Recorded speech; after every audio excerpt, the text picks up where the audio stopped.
Good afternoon. I think that we need to start. Daniel, very punctual already, look at me like, okay, come on, let's start. So let's start. Well, I'm Maria Luisa Escobar. I manage the health practice at WBI, and I would like to ask everybody to have a very open mind and start thinking a little differently, because we are going to see something a little bit different for our work. So we are going to be talking about what does right to health have to do with priority setting and moving towards universal health coverage. And we have been working on this topic in learning from the clients that actually are watching us through our web platform called Salud, derechos. So this is being video streamed to them. And thanks to them and to their activities, we have learned and continue learning more and more about what does this mean to have a rights-based approach to healthcare. So I'd like to invite here Leonardo Cubillos, who is going to be giving the presentation. Yeah, wherever you want. Over there, whatever is easier. Leonardo is a senior health specialist in WBI, and he is a physician and also with business administration background and public health. And he was working before as director of insurance in Colombia, which means that he had to do a lot with priority setting for the packages of subsidized regime, and also a lot of negotiation and discussion related to payment to providers and maintaining the system as a whole. So we are going to be learning, I understand, Leonardo, first about some concepts, and that's what I'm asking everybody to have a very open mind, but also later ask and go to the microphones so the people that are being in the video stream can listen to your questions. And then we are going to see the application of these concepts in the specific case of an initiative, a work that we are doing for the last 2.5 years in WBI with multiple stakeholders, and this started in Latin America and then expanded to other countries around the world. So, Leonardo. Sure.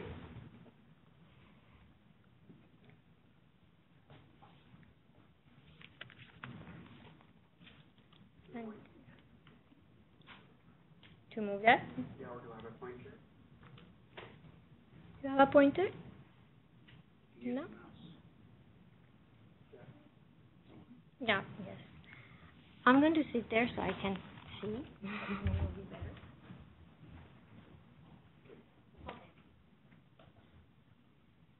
Well, thank you all for being Thank you all for being here, taking the time off to have this dialogue, this discussion on the intersection between the right to health and universal health coverage in as much as priority setting is concerned. And I also want to thank you, the colleagues that are watching us and participating also in this session via www.saludderecho.net. Our colleague Antonio, who is somewhere in the room, is connected to the website as we speak, and he will be transmitting the questions that come from the site as well. So I want to start this session or this brief presentation by sharing a real life story. Back a few years ago, a girl named Tanya was diagnosed with a life-threatening condition. She was only 4 years old at the time that the physician told her parents that she had Gaucher's disease. Gaucher's disease, for you who are physicians here, I know it's not only a life-threatening condition, it's a debilitating condition, and it kills the affected patient before 10 years old. Back 15 years ago, there was no treatment for Gaucher's disease. But recently, a new drug was discovered, and its name was imiglucerase. That was the only available treatment for that case and for Tanya's life as well. So what did the parents of Tanya do? Well, they were lucky to be born and to be living in a middle-income country in Central America called Costa Rica. Costa Rica is a very particular country within Latin America. Although it's situated in Central America, it's a very stable country, very robust and solid institutions, a quite impressive health system, public health insurance as well. It has no army, for example. It's a very unique country. So the parents of Tanya say, well, you know what? We think we're going to get the treatment. They went to the Social Security Institute in Costa Rica, the Caja Costarricense de Seguridad Social, and they requested the treatment because it was prescribed by the doctor. And, well, the answer from the social health insurance was, no, we cannot afford this treatment. Why not? Well, simply because we cannot afford to risk thousands of vaccines. We cannot afford to risk thousands of patients of primary health care at the expense of one single life. What was the option for Tanya and for Tanya's parents? What could they do? They could not pay a treatment that was probably around $300,000 a year, and it had to be given for every single year of her life until she died. They went to the courts, and they requested protection for the right to health of Tanya. They said, well, Tanya is not only a Costa Rican, but she's a human being, and she's a right holder. So please help us, you judges, save the life of Tanya. And guess what happened? Who knows what happened? Well, this is what the presentation is about. So some key messages of this intersection, 5 key messages, and this is actually central to what we're going to be discussing. First, human rights concepts and applications are not foreign to development and to the health systems and the public health community. The jargon may be slightly different, but the concepts and the applications are not foreign at all. The second key message is that rights-based approaches actually do provide practical frameworks and tools that societies can use, but not only can use, but they have agreed to use when confronting policy decisions, including setting priorities. So through this dialogue, we will try to demystify something that is going on there is just that human rights is something ethereal that cannot be applied. It actually does provide a practical framework and tools. The third element is that by incorporating elements of procedural justice to setting priorities, we can complement both formal and the substantive justice that we have worked a lot in the development community and the public health community. The procedural justice will be something that we'll be tapping on throughout the discussion. The fourth key message is that societies have changed and are changing rapidly and have changed ever since World War II, but are changing really at fast pace since the Facebook era, for example. And they are demanding transparency and participation. They are demanding the use of effective technologies, but not only that, they are holding those in charge accountable. And by this rapid transformation, by this rapid globalization, the balance of power between decision makers and traditional citizenship is changing. And the fifth, it's somehow a message we want to share with you, as Maria Luisa was saying, some of the lessons learned that we have learned from our clients and partners throughout these 3 years of work in supporting countries addressing some of the political failures, not so much the market failures, the political failures in setting their priority setting processes. So the running order for this dialogue, and please raise your hand if you have a question or a comment. We will have to use the microphone so our colleagues from Salud can hear us, but please feel free to contribute to this discussion. The running order is a historical perspective of an aspirational goal. The second are these 5 practical uses of a rights-based approach to setting priorities. These are not the only 5. These may not be the most important 5, but these were the 5 that we in the team chose. And the third part of the running order is lessons learned of supporting countries address political failures in their priority setting processes. So let's do a little bit of historical background of two aspirational goals: universal coverage and the right to health. We can go very, very back in time, but for the sake of the discussion, we will only go to the Middle Age. In the Middle Ages, disease was a punishment of God. So you were not entitled to be healthy. You were punished because you were sick because you were punished. You did something wrong, then you deserve to be ill. And there was a series of movements, and this is an example of what was happening back in the 16th century. This was not a doctor. His name was Ambroise Paré. He was a barbarian, a surgeon barbarian. He was not as important in society as to be a formal physician. He only did surgery particularly to soldiers. And he did major things. For example, he at that time, when a soldier had a wound, he was cauterized. He was put into kind of boiling oil to cure his illness. And Ambroise Paré said, well, no, that's just not effective. What I'm going to do is to clean his injuries, and I'm going to bandage them, and this is more effective. But it is not only more effective, he said, it is more dignifying to the patient. We cannot cause the patient more pain. So he brought to the so-called medical community the concept of patient dignity at the center of the patient or the medical-patient relationship. Then, in 1789, of course, French Revolution, with the Declaration of Principles, and we've abstracted a couple of sentences. These rights, as stated in the French Revolution, say these rights are natural, meaning part of our nature, and alienable and sacred. And they consist of simple and uncontestable, there is a mistake there, uncontestable principles. So you cannot challenge them.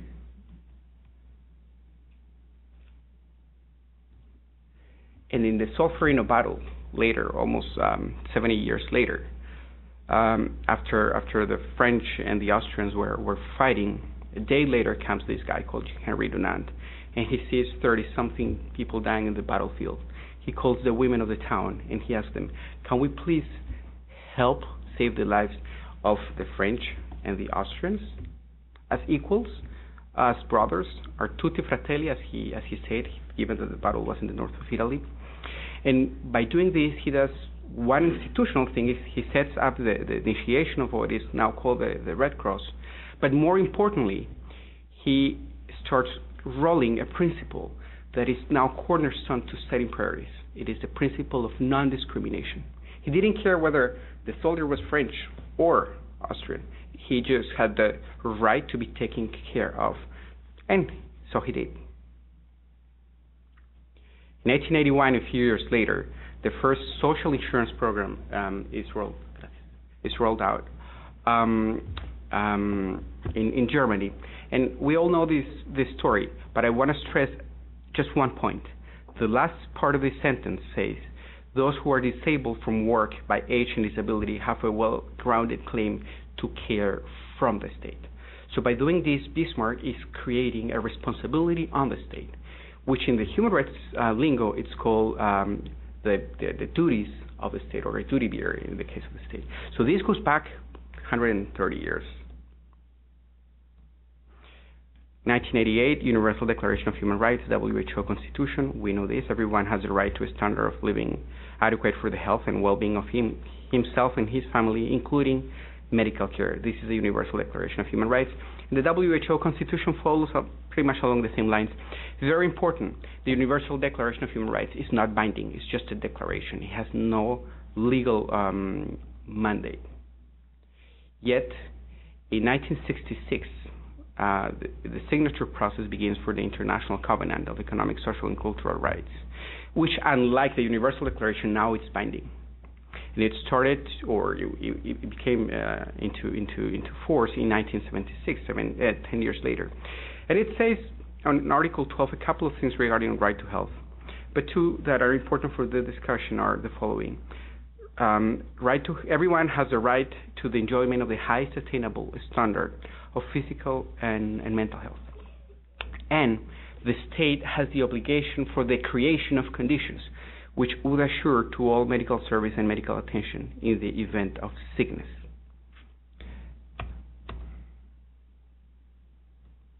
Alma Ata in 1978 to protect and promote the health of all people of the world. This is a little bit repetitive there. And then here, pointing up, something interesting happens. The constitutions start to change. This is the Constitution of Spain, in Spanish, but now over 80 constitutions have enshrined the right to health. So this is not only at the historical and an international level, but also at a national level. And many of these constitutions have three characteristics. They reaffirm the existence of the right to health and the obligation of the state to dignify it, to protect, respect, and fulfill it. But they also do two things which are very important for us. They create institutions that are responsible for protecting the right to health, and they create or outline processes or paths, most of the time judicial paths, to guarantee such protection.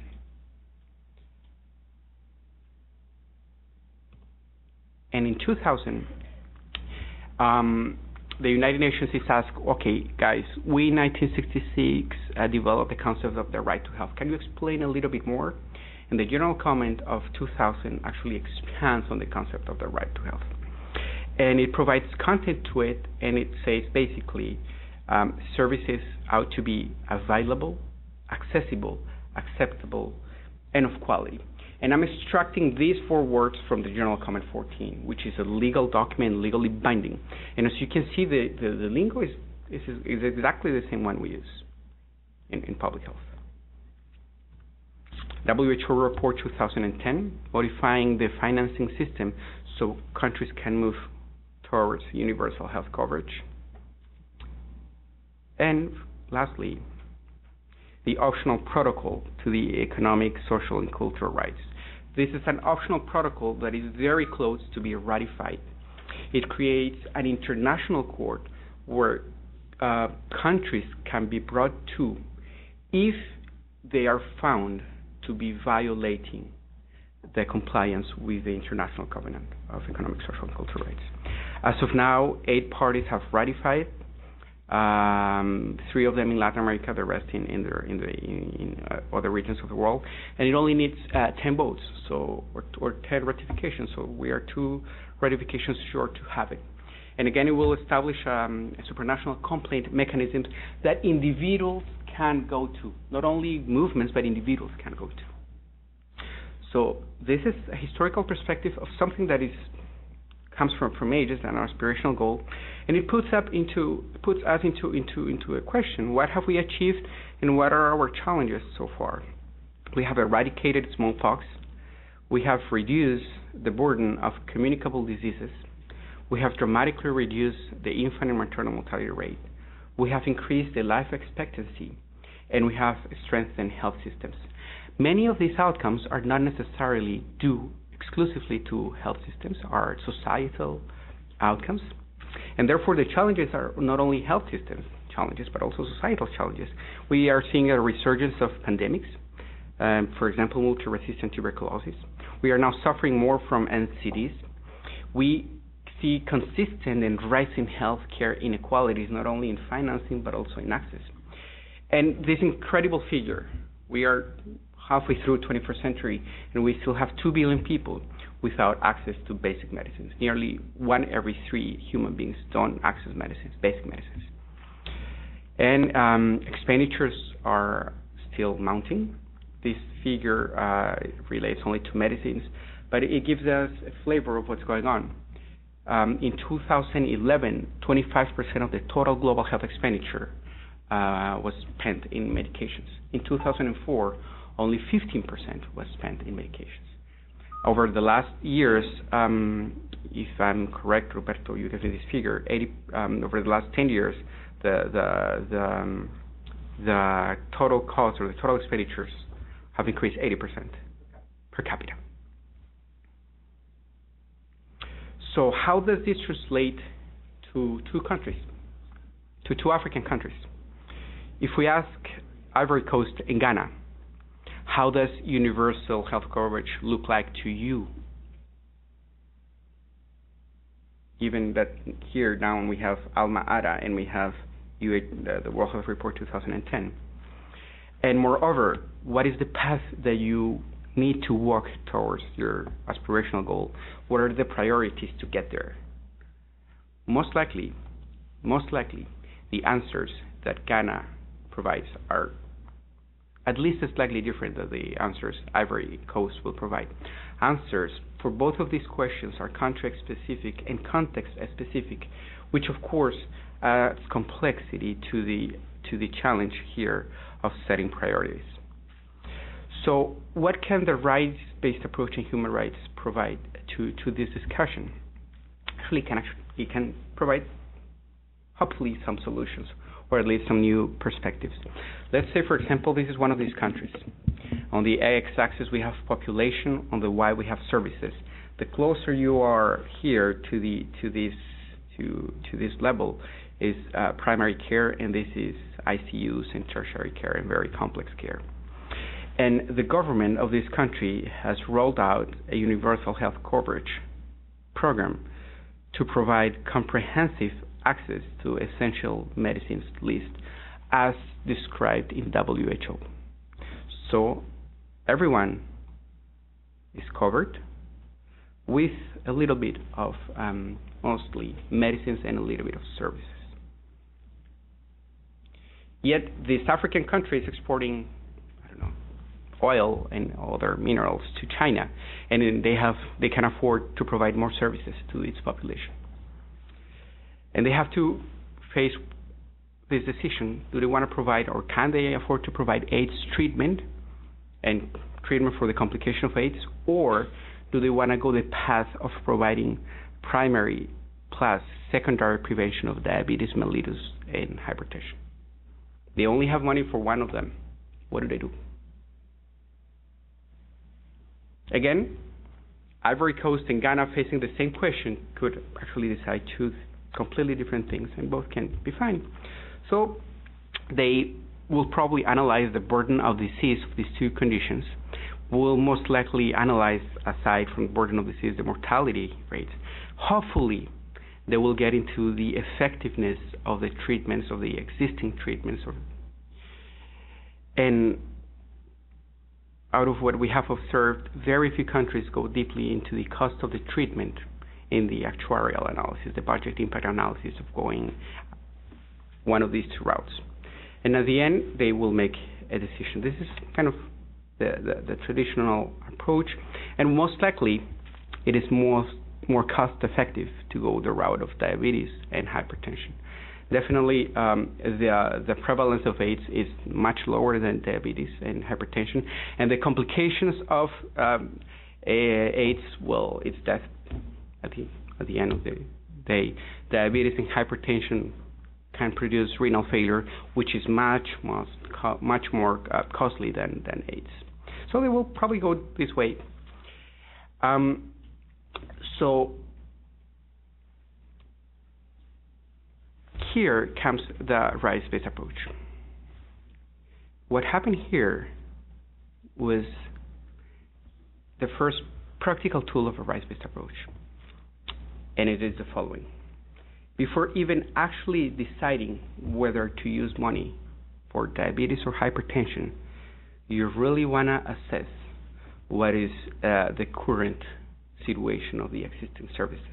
And most likely, although you have the norm providing these services here, rural population here, unfortunately I don't have a pointer, but you can see it there. This is rural population, they are not accessing it. And this peri-urban population is not accessing what is stated on the norm. So human rights up front says, before making any further normative decision, please monitor what is happening on the ground and take any corrective measures that need to be taken. That's the very first thing human rights says. Why does it say it so? Here you have a picture of General Comment 14. In General Comment 14, as stated before, talks about 4 characteristics of health facilities, goods, and services. They say health facilities, goods, and services need to be available. They have to be of sufficient quantity. They have to be accessible. They cannot be at the top of the mountain or on the 5th floor of a building. Accessible physically, geographically, and financially to patients. They have to be acceptable, and they have to be of good quality. So if we go back to this slide, what is happening here? What is happening to the access conditions of the primary health care? Before jumping, and I wanna probably repeat myself, but this is repetitive in what we see in the conversations that we will speak later on. Before jumping to any decision, let us take a stake of what is currently occurring. And probably this is the situation. There is no adequate delivery capacity in the rural setting. Services are just not available there. Well, there is a norm that says we will provide essential medicine lists, essential care, but there is no such facility. And services are not accepted by the population. Sometimes they are just not culturally sensitive, or the language or whatever is happening there is preventing people from accessing it. And most likely, not only in the urban setting, but also in the rural settings, people are indeed accessing services, but there are gaps of quality. So these layers here need to be taken into account as importantly as diabetes and hypertension or AIDS treatment into the decision going down the path of universal health coverage. So the second thing that is stated in the right to health or a rights-based approach is that in order to understand the real access or the actual access to services, there is a need to analyze the availability, the acceptability, and the quality of health care. If only the norm is taken into account, we are not in compliance with the right to health, and probably we are also missing very important logical aspects of access to health care. So what have we said here so far? We are trying to create normative priorities and essential medicines list. We are using burden of disease, we are using cost effectiveness analysis, we are using mortality, and so on.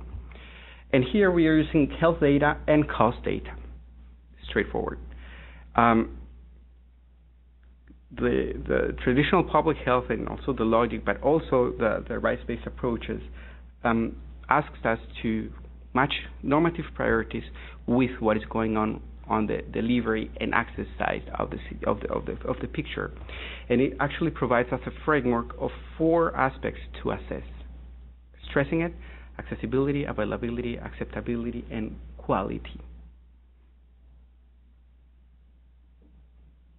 And we are using also aggregated outcomes research to provide a comprehensive picture of the model.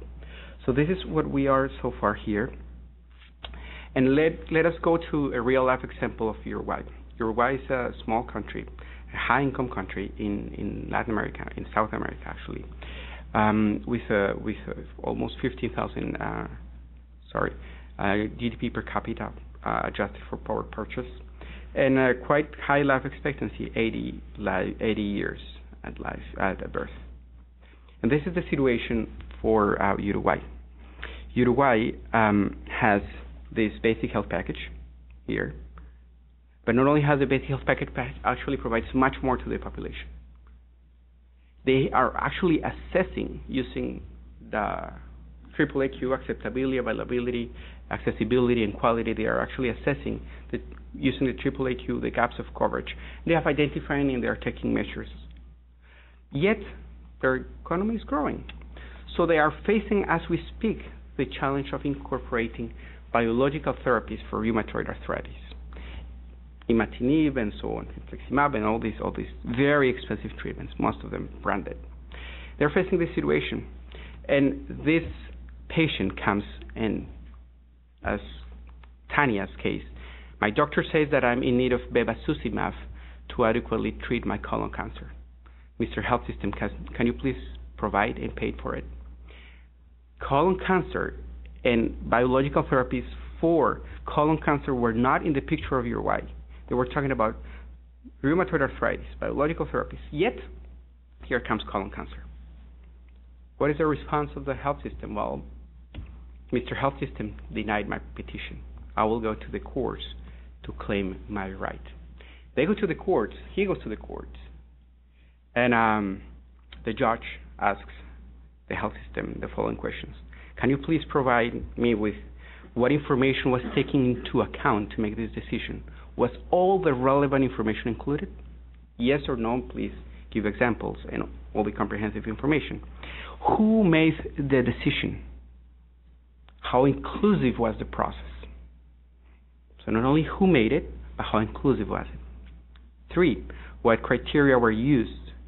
Did parties agree on the criteria, or were not parties, or parties were not involved? And how revisable is the process, or revisable is the outcome? Can the citizen appeal before coming to courts? And lastly, how transparent is the process, Mr. Uruguayan Health System? And after asking these questions and after receiving a response, guess what happens? Thank you, Judge. You have protected my right to health. I have received bevacizumab. Well, why? Simple, straightforward, because as in the title is stated, for a priority setting process to be fair and acceptable under a rights-based approach, certain procedural conditions need to be met. Even if the best available evidence is taken into account, but the priority setting process is not inclusive, it is not fair, and it can be overruled by human rights frameworks. This is a real-life case, and it stresses how important is procedural justice here. Why? It turns out that later, bevacizumab showed in the evidence to be not effective for colon cancer. And the response of the health system consistently was, there is no evidence of effectiveness. The response of the judge was, there is no procedural justice. As we understand decision-making based on evidence, the health system was acting adequately, yet it was not meeting procedural justice conditions. Right now, bevacizumab is no longer either prescribed, not accepted by the judges in claims, because now judges speak to the health system. So what are we saying here? We know this picture now. We are adding this green here. We're saying in normative priorities, we not only do health data and cost data, but we also need to meet certain procedural conditions, procedural justice. And if you only read the first letters of these seven words here, you will come across an acronym which is PANTHER, which was developed by FAO, which stands for a rights-based approach to decision-making: participation, accountability, non-discrimination, transparency, dignification of human beings, empowerment, and rule of law. Judges in Latin America, judges elsewhere, but other institutions, as we will discuss later, are actually analyzing as we speak how much are these normative priorities complying with procedural justice. Let's go back to Costa Rica. Costa Rica, you can see here this data is a country which is size-wise similar to Costa Rica and to Uruguay, sorry, and it is also as developed, as rich as Uruguay. And Costa Rica was not only having a case of Tania, it was having thousands of cases a year. There was an increasing frequency and growing resource allocation as a result of litigations for non-prioritized or exceptional medications. Tania was one of the cases amongst many. And the very first cases that appeared in 1989 were due to the result of actually the creation of this institution, which was a special tribunal to protect human rights. And as you can see, the numbers in health only due to medications increased over time. More importantly, it was having an equity impact. In 2008, 1.2% of the annual social health insurance budget for medications was allocated to only 70 cases. The cost for each of these 70 patients was on average $30,000 a year, compared to the usual allocation or the average allocation of $32 a year for the general public. And so the social health insurance, the media, and somehow some parts of the judiciary system, as well as with the physicians and the lawyers, entered a debate of what could be done to better prioritize medicines and to better provide them. How could we be more fair? And the debate was going on in the media, and the debate was going on also in the presidency, in the parliament. Actually, the case of Tania that we started with was published in the Boston Globe. It was a very, very big debate in Costa Rica. However, they were missing a quite important part of it. Waiting lists accounted for the majority of the litigations in Costa Rica. And who was talking about waiting lists? Who was worried about that? At least not so much in the major debate, or certainly not in the media. And a rights-based approach, just as epidemiological surveillance, has the potential to capture a specific information showing access barriers to healthcare. If we remember the case of cholera in London and how it was understood that it was waterborne disease and what dramatic change provided to public health, we can actually foresee the value and the impact of epidemiologic surveillance. And what actually rights-based approach is doing here is complementing not only these two parts of the diagram, but it is also complementing the health and financial outcomes analysis by actually giving not only aggregated outcomes research, but also case studies in as much as access barriers goes.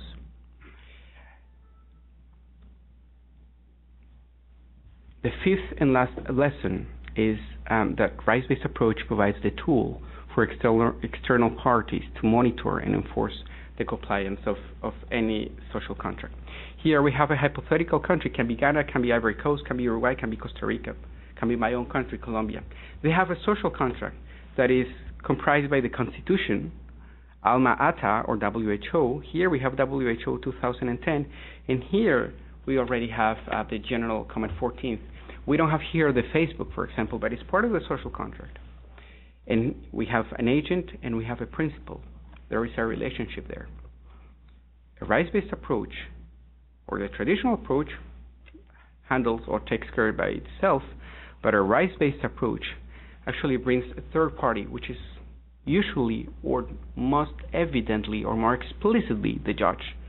He comes as an external party to monitor this contract between the executive branch and the citizenship. Yet we can also say that in many countries the judiciary institution is not robust enough, or there is not such awareness. But when it doesn't happen through courts, it can happen to society. This is a picture of the Arab Spring. Given what is happening in societies now, the Facebook era, citizens and societies as a whole are monitoring these social contracts and are actually enforcing and holding governments accountable. So a rights-based approach either helps us establish these monitoring parties or provide value or an acceptance to citizens' participation in holding accountability on this social contract. Again, going back to our first two questions, Côte d'Ivoire and Ghana. We now not only have Alma Ata and WHO 2010, but also the General Comment 14 and their own constitutions. We are understanding that this is a dynamic process. They're facing now diabetes versus AIDS. They can face bevacizumab versus the treatment for rheumatoid arthritis. It's a dynamic process that changes every day according to particular needs. But actually, it's not only a dynamic process, but it's also a dynamic economic process.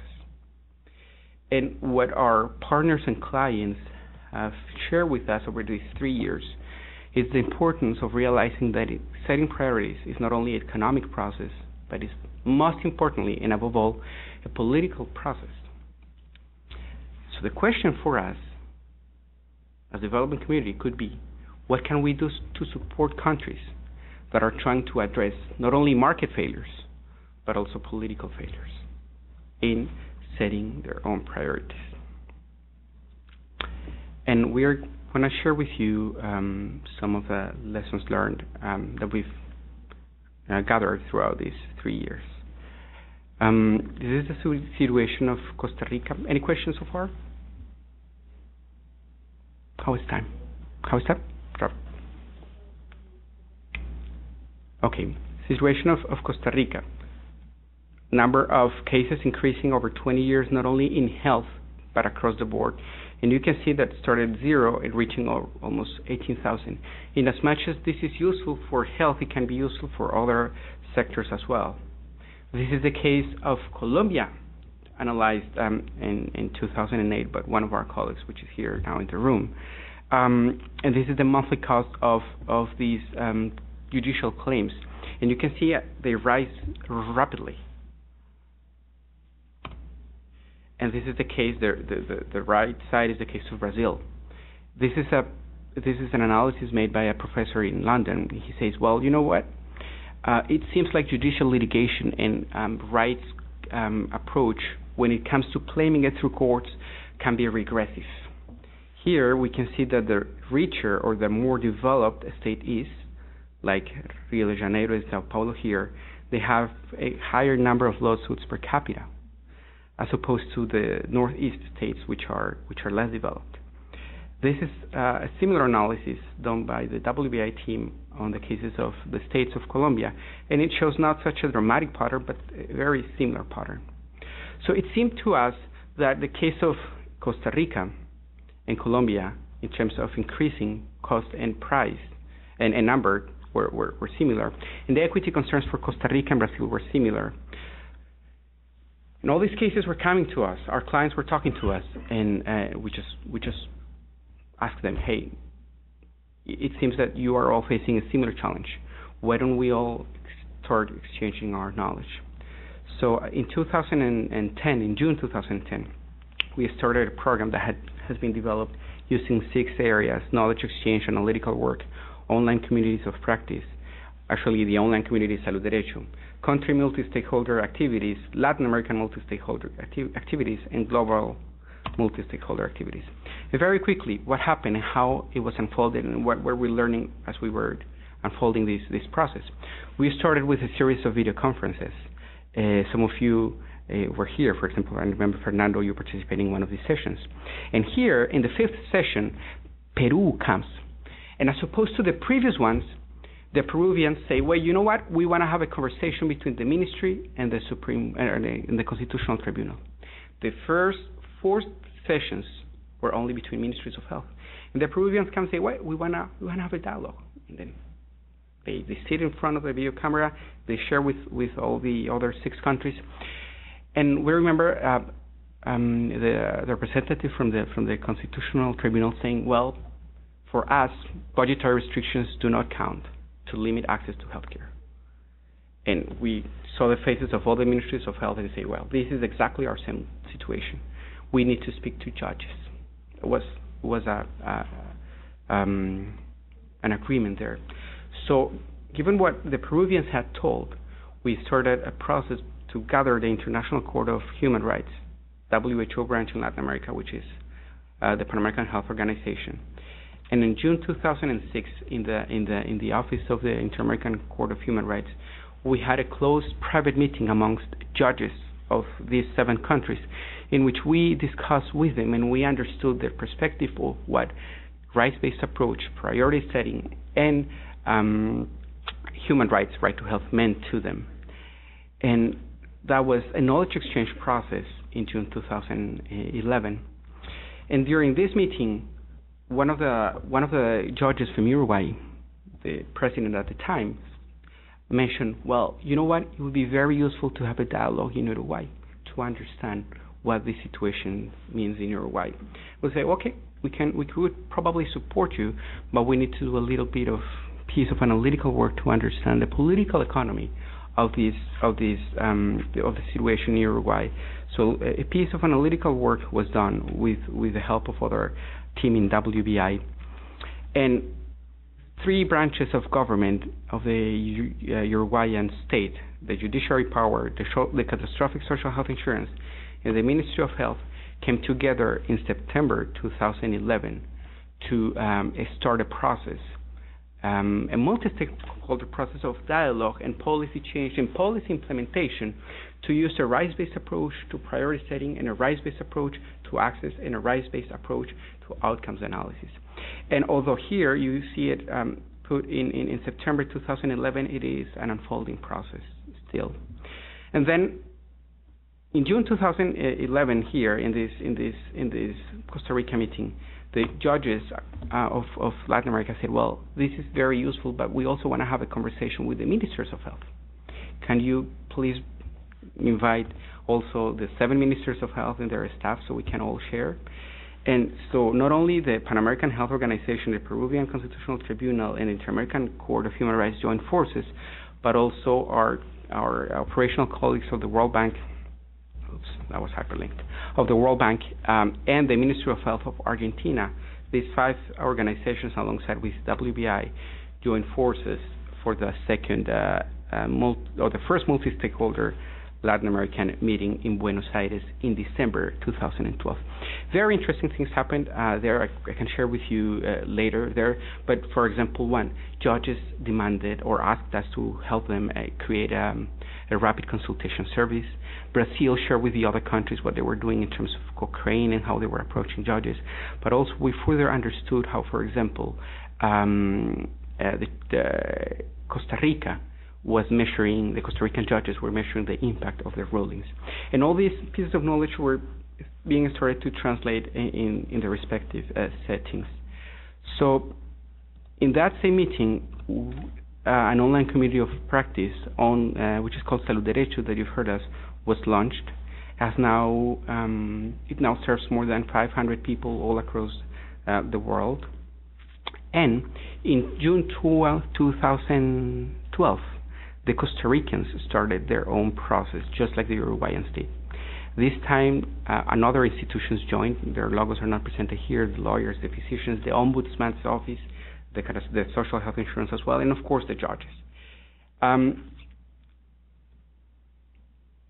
Let me go back to this dot here. This dot here is a remarkable output or milestone for us. In June 2012, we had a conversation with some colleagues of the HMP family, including Keith Hansen and Joanna Godinho and other sector managers, of what does rights-based approach in human rights mean to the World Bank and to our work in development. And actually many of these ideas in this presentation come from this discussion. So the series of knowledge exchanges not only pertain our clients, but also our own colleagues here in the World Bank. And in 2012, in November, we hosted the Global Symposium on Human Rights, Right to Health and Health Systems, alongside with Dartmouth and the Salzburg Global Seminar. Why was this important? It was quite a surprise for us. We, at that point in time when we started preparing that seminar, we were not aware of the magnitude of this same situation in other countries in the world. And countries, African and South Asian countries, approach us, and they were interested in learning from the Latin American experience. So the global seminar was a kind of a step towards sharing knowledge from Latin America. And just to finalize, to conclude, these are some of the partners who we are working with. In the former diagram, I did not mention many of the milestones, and many of these institutions and countries and people have participated. And these are here the countries that are represented or participating in Salud Derecho across the globe. And well, that is it. Thank you.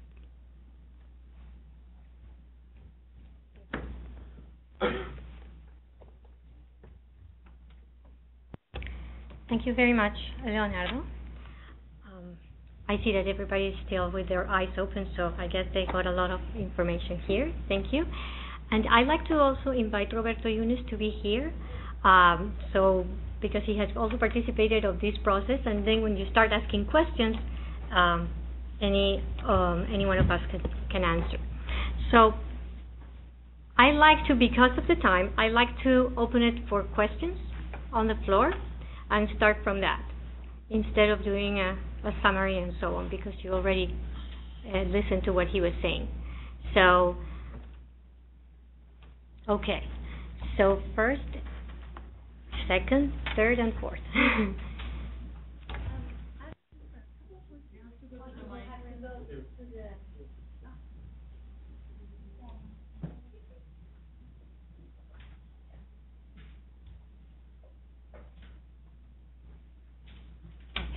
Just a couple. Is it on? No. Which I don't think it's on. It is on. See, well, never mind. Points of clarification. What were the costs of the lawsuits themselves versus the treatment, whether that came into play? Who paid in the end for the treatment? The time lag between the process of taking this to court, the decision, the ruling, and the treatment, and then the judicial improvements that were brought to bear, given some of the issues here. There are like 4 questions, so we are taking notes. You prefer to go take these 4? That's it. Yeah. Okay. So, hello, my name is Rob Janet. I'm a World Bank consultant, and I'm from Boston. Leo, nice presentation. My question for you is the role of corruption in some of these tutelas.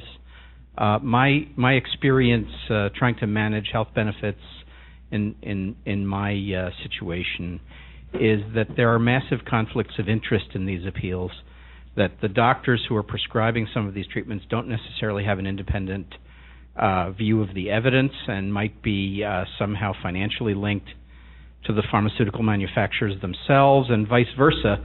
There are pharmaceutical manufacturers that clearly support physicians' use of drugs for atypical conditions. The one that comes to my mind from my recent experience is the use of human growth hormone, $50,000 a year, for children of short stature, turning shortness into a disease.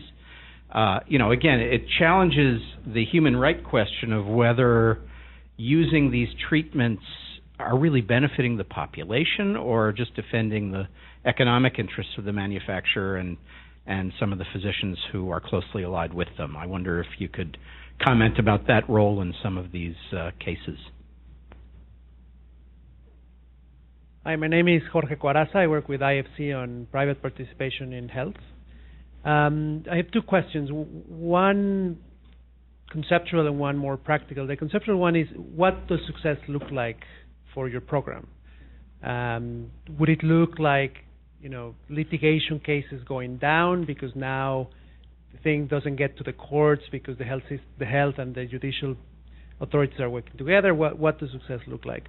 And the more practical one is, we have just helped the Kenyan government come up with a health bill to operationalize the right to health in their 2010 constitution. And so what are practical resources that both clients but also TTLs in the bank and in IFC working on these issues can go to? I mean, the bill was approved by cabinet but hasn't gone to parliament, so it still can be amended. And I would love for people who have been working on this to look at it and see if even at the early stage of writing a bill, there's elements that you can introduce to prevent this kind of judicialization of the right to health.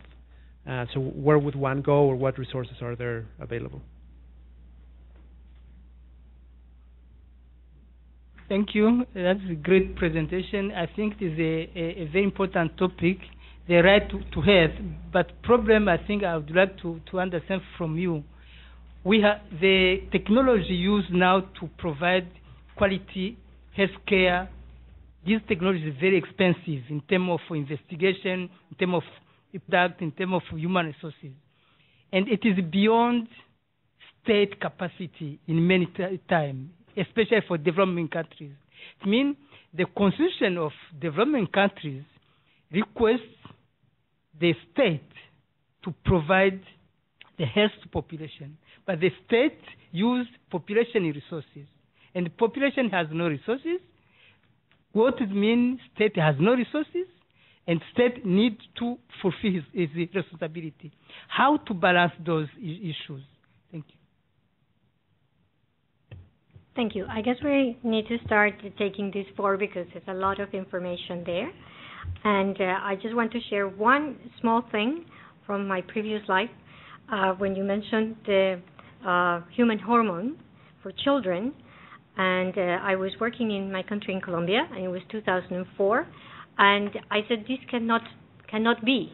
It's impossible epidemiologically that all these children have problems of growth. So I went to the minister and told him that and said, I want to see the data and see what's going on. So we went paper by paper, and we started finding that all these children were in certain areas of the country and with certain insurers or physicians. So we try to calculate with the amount of money that was spent on paying for those, the 50,000 a year per kid, how many poor people can you fully subsidize, giving the big package? And there were more than 6,000 people. So I showed that to him, and he said we should present it in a meeting where there were multiple stakeholders, and he brought his graphs and so on, and he showed that, and it was like a tremendous fight after that. That goes to the issue of the different interests and different ways that people see things. So, okay, no more of my stories, but let's start with in any order. In any order, yeah. Yes. And now let's also Roberto, who is co-managing the initiative to fill in. I'll just answer in order. Pose 4 questions, and I'll try to respond them in order. What were the causes of the claims? Right? Is that correct? Most of the causes are A, compliance, which means the government, for example, in the case of Kenya, has agreed to deliver something and is not actually delivering. That kind of, let's call it the good side of judicialization. So the majority of the cases that we are seeing in Latin America, particularly in Brazil and in Colombia, are due to compliance. The new treatments, the expensive treatments, are on the grounds of 2 things.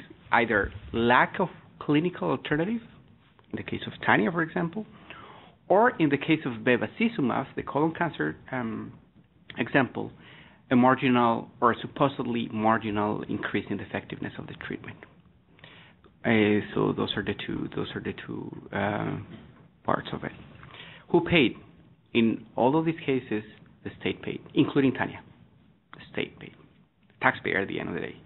The timeline, most of the constitutions, not only Latin American, but also many in Africa actually, provide, we spoke before that the constitutions guarantee the right to health, create institutions to protect it, and 3, create processes to actually respect and protect the right to health. These processes are very expedite mechanisms, which need to be sorted out between 72 hours and 10 days. So are very, very rapid and inexpensive mechanisms. Of course, they demand of certain institutions, but probably as countries unfold their institutions and have robust institutions, they will be having similar challenges. Aspects of judicial improvement, and Roberto will have a series of examples. We are seeing, and judges are sharing that with us, 2 things. 1, they are understanding better how the health authorities are making the decision, partly because health authorities are explaining better, but judges are becoming more knowledgeable.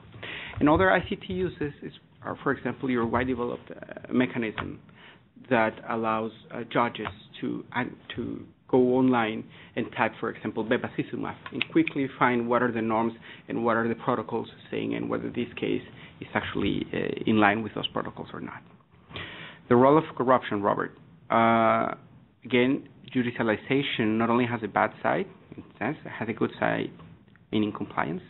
It actually forces health systems to be compliant with what they've promised to deliver. Corruption there has to, it seemed to me that you pose one side of corruption. It is the prescribing physician. He owns a clinic, and he's just sending his patients that have morbid disease to treat them in his clinic. He has a financial interest. That is one side of judicialization. But actually, that is the case study of something. When this doctor tells the judge to provide this treatment, which he has financial interest, and the government is defending against that doctor, the rationale for denying treatment is not based on evidence, is not robust. So they say, well, we are not going to pay for that. Why not, Mr. Health Authority? Just because. So the no has to be has to be articulated better.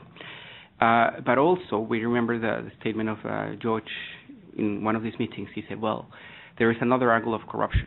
It is mismanagement in the health system, and we are not going to let a patient pay for the mismanagement. What does success look like? That's a tough question. But I think if you ask us each of us, it will be a different answer. We would like to have two things. We would like to, it seems to me that we want to have an improved priority setting processes in which not only technical considerations are explicit and agreed, but also procedural justice considerations are understood by all. That's number one. And two, definitely, we want to improve, and that's the second one is actually our direct means, we want to improve the capacity of the stakeholders to actually move towards that. So as WBI, we're working capacity and capacity building. But I don't know if you want to be there. Thank you. Yeah, I have some ideas on how success looks like to me, but maybe Roberto also. So go ahead. One thing I think all of us agree, it's not an objective per se to eliminate or end judicialization, right? I think having access to justice is an important part, is an important right. And I think justice, as Leo said, the judicial process does provide an important role in this multi-stakeholder dialogue and coalition.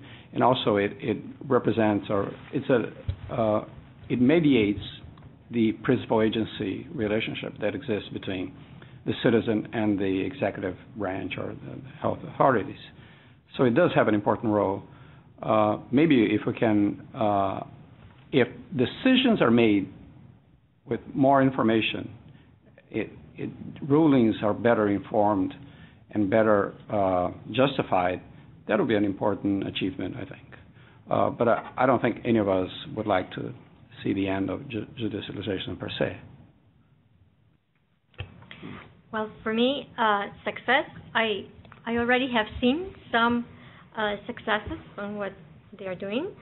And I will say that Uruguay is a successful case because from starting to facilitate with specific methodologies, etc., a dialogue that is a very difficult dialogue, stakeholders that hold very different interests, they were able to converge and understand that, this problem is not the patient's problem, the judge problem, the Minister of Health problem, the physician's problem, but it's the same problem for everyone because each of the stakeholders has a reason to defend their position, and they are all right.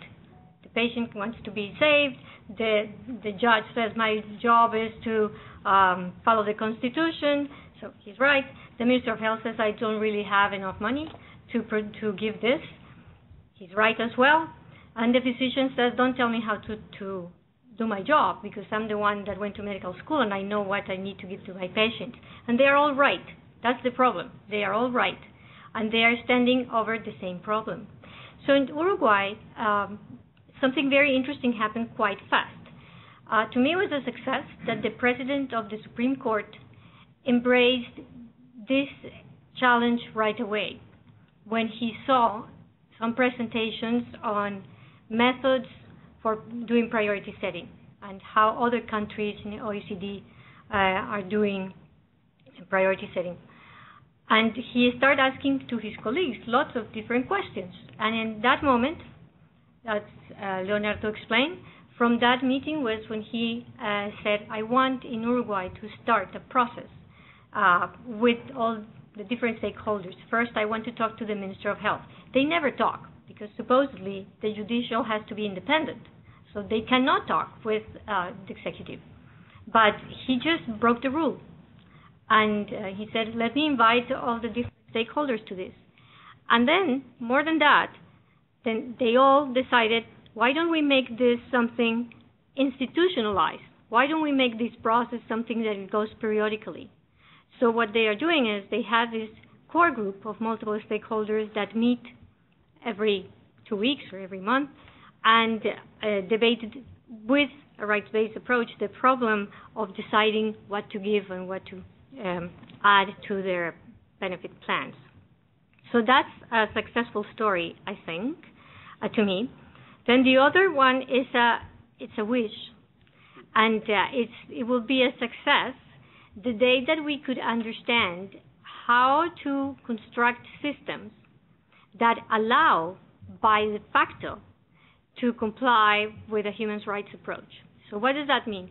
How do we construct a health system that just by the way it works, it requires the participation of all different stakeholders and calls them to the table? Not as someone trying to push this or anything. No, it just happens. It's the way it is. What about a system that has incredible information systems that collect the right information and that people understand it and use it, that information, that can connect information on expenditure and outcomes in health, for example. So a transparent type of system. So how do we make a system that empowers citizens, that makes citizens get into their care and give their opinion? How do we have a system that humans, regardless of where they live and what color they are or religion, are treated with dignity? I don't think that we have the answers to all these things, but this morning I was in a presentation on governance, and they presented two cases, one from Egypt and one from Tunisia, of what is happening there. And the topic was to improve governance in health systems. And the presentations were fantastic and showed how the people themselves started to communicate through Facebook, and they created their online Salud, derechos, let's say. And there is a whole movement looking for a system that will comply with this panther, the participation, non-discrimination, transparency, human dignity, empowerment, and rule of law. So that will be success. But I think that we need all of you to think about that. Because one day I thought, gee, everything that we do maybe is missing the point. So we are helping countries to develop the best, financing mechanisms, and, what about how we pay the providers? All that is super important. But maybe we have to ask ourselves a different question before that. And maybe the structure of the systems have to be totally different, because the way we have them today, it does not allow for those processes to happen. So that's why we are where we are. And I'm sure that if all of you think about that, you will make success for me. So that's my dream. All right, more questions? All right, so, you want to say something? I'm just conscious that we have not responded to questions. So, one, the resources. There are different databases and so on that we can definitely provide. Georgetown has one, Salud Derechos has one, United Nations has one. But in addition to those, I'm happy to share them with you and with all. Probably bringing together a couple of stakeholders from the country will be actually the best resource that I could think of. In terms of high cost of treatment, was it Claude that asked the question? Yes, definitely treatments are quite costly, and from the public health point of view, or in the health systems point of view, you have to assess whether your procurement systems are in place, you are paying what is fair, and you are utilizing medicines and technologies in a savvy way. But from a human rights point of view, there is a very, very, very interesting piece going on now. 15 seconds. Traditionally, just as said by Bismarck, the only duty bearers are the state. The paradigm is changing or shifting, and also multinational corporations will be duty bearers in the near future, probably beginning with the optional protocol of the covenant. So it is not only states, but also, as you said, Robert, private companies as well. Sorry. So let me just ask you something. So that means that if this the last covenant happens and there is a global court, like just is not now the Inter-American Court, but is the International Court for Human Rights, then the multinational companies could also be asked why are they not doing what they have to do? Yes, the answer is yes. There is an open ground for those challenges to come to that court. Okay. Let's go for the questions, and maybe if you like to line next to the microphone is best. Yes.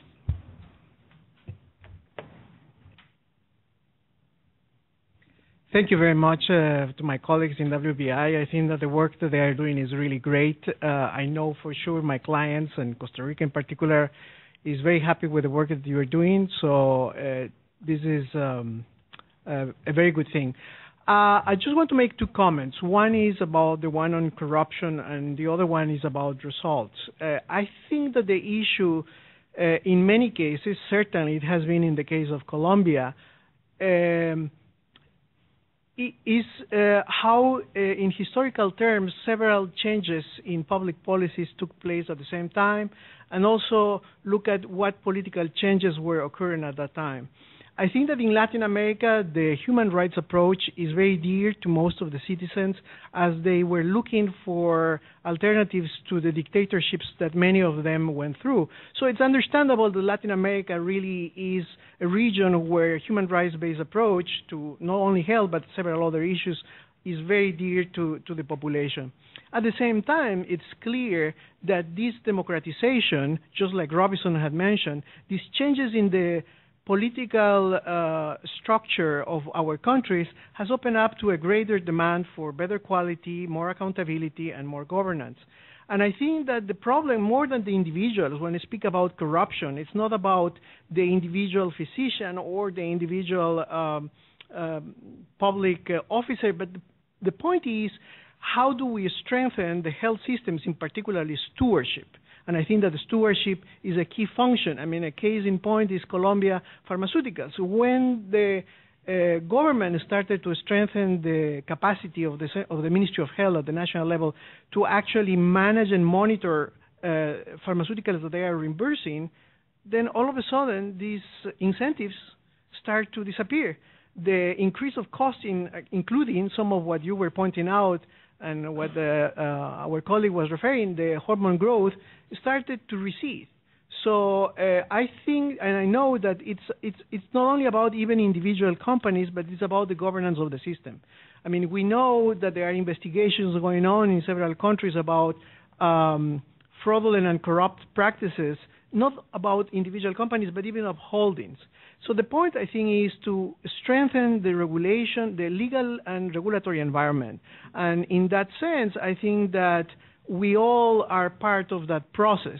I think that there are good things to be decentralized, and some things is important to open up opportunities for deregularization. But I think that the big change is that we are learning that there are some important things in which regulation is key to the outcomes. And one of these is the stewardship over the health sector, in particularly, for example, pharmaceuticals and regulation of prices, etc. So I think that the idea of result is looking more like a country that has that's willing to, within the reasonable space, fiscal space, provide service to their citizens within the framework of human-based approaches, but also with institutions that are capable to actually deal with these tough issues. Really, the very tough issues, I believe, at this point, at least in the paradigmatic case of Colombia, are at the margin rather at the center. But we also have a lot to learn from our colleagues, and I think that WBI is playing a very important role in that, so I really want to applaud that effort. Thank you. Hi, my name is Dave Watkin, and at the risk of sounding naive or must have missed something, but I guess let's take the case of Tanya, which is, I think, a good case. Would somebody taking a human rights approach applaud that decision, or condemn it. Applaud it on the grounds finally somebody has gotten the right to health, been able to force the issue, stand up to the bureaucracy, get a right that he or she has been entitled to through the Constitution, so it's a victory. Or would they condemn it, saying this is the kind of absurdity, absolutely untenable, that the human rights approach will get to you? So is it good or bad from a human rights approach? Hi, this is a question from one of the members of saludderechos.net. His name is Nino Paichadzi. And the question is, at the beginning of the presentation, one of the key messages described relates to main characteristics of good governance: transparency, participation, effectiveness, accountability, etc. What was the role, between brackets, lesson learned, of good governance in setting priorities in these countries? Thank you. All right. Who wants to start?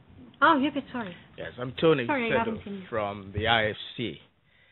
I just made an observation, and maybe correct me if I'm wrong, that your emphasis continues to be on the after effect, which means that you're working more on where the event has happened and there's a case to be heard.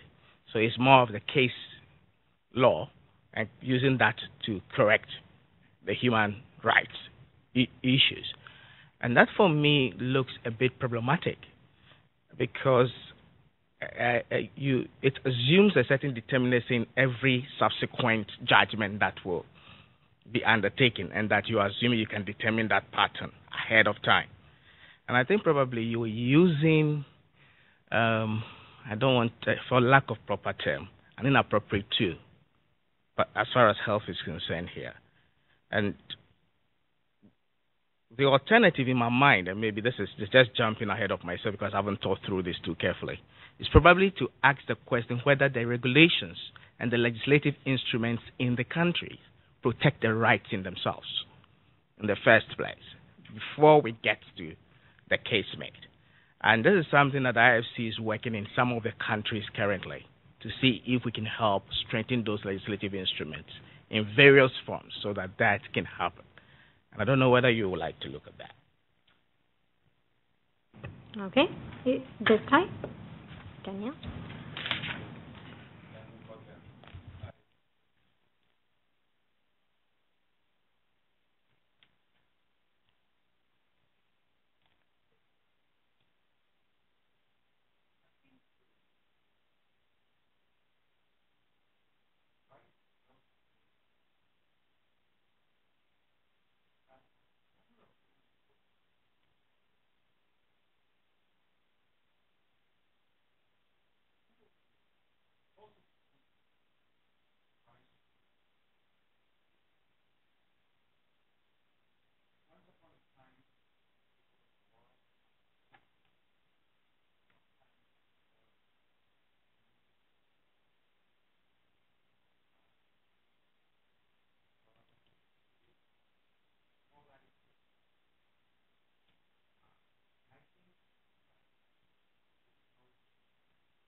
Daniel, it sounds like you should give your question again in order for people online to hear it. Oh. Do you want to do an abbreviated version? No. No? All right. So Adam Wagstaff from the research department. So I find this fascinating, and I have a colleague who works on this this issue as well, more from partly from a philosophical point of view, partly from an empirical point of view, looking in amongst other things at the degree to which the poor and the less poor are served by the courts in cases in health, but other social sectors as well. But I'm sort of struggling a little bit trying to anchor this these fundamentally ethical questions in some sort of analytic framework. And so the two sort of frameworks I'm thinking might be helpful are, firstly, the distributive justice literature. We're, after all, here talking about justice, but there is a huge literature out there on social justice, distributive justice, most of which tries to take into account resource constraints. In other words, is trying to be cognizant of the fact that not everybody can have everything, and there are certain competing views of what is just and what is not just. But the sort of notion of justice that's coming through here is basically what the judges decide in their infinite wisdom is just, based on a constitution that is written without any understanding of resource constraints. So what I'm searching for is really some sort of normative framework. The other way I'm thinking one might make some progress in understanding what's going on here is to think in terms of the conflict that Julio Frenk in rolling out Seguro Popular in Mexico was very much thinking about, which is it's one thing to rank interventions in terms of cost effectiveness. It's another thing to think about that other goal of universal health coverage, which is financial protection. So in other words, are we simply rehearsing here some of those issues around that tension? In other words, it's one thing to say, yes, these sorts of interventions we will guarantee because they're cost effective and we'll go down to the budget. We will simply exhaust the budget on the basis of cost effectiveness. Or do you do like Julio Frenk says and actually say, there are some interventions out there that aren't cost effective, but they're actually going to be extremely damaging to households in terms of their financial situation, and let's think strategically about what those are. But I don't get a sense here that that's what's happening in any of these countries. So I'm struggling trying to get some framework, which could be thinking about what the social justice literature, the distributive justice literature thinks on these issues, or thinking about some basic economics, which is recognizing that in multiple goals, one can't have everything, and we want to have financial protection, but we also want to improve health outcomes, and sometimes picking between those two things in a resource-constrained environment will entail difficult choices. So what I'm struggling with, as I say, is for a framework here, and I'd be curious to know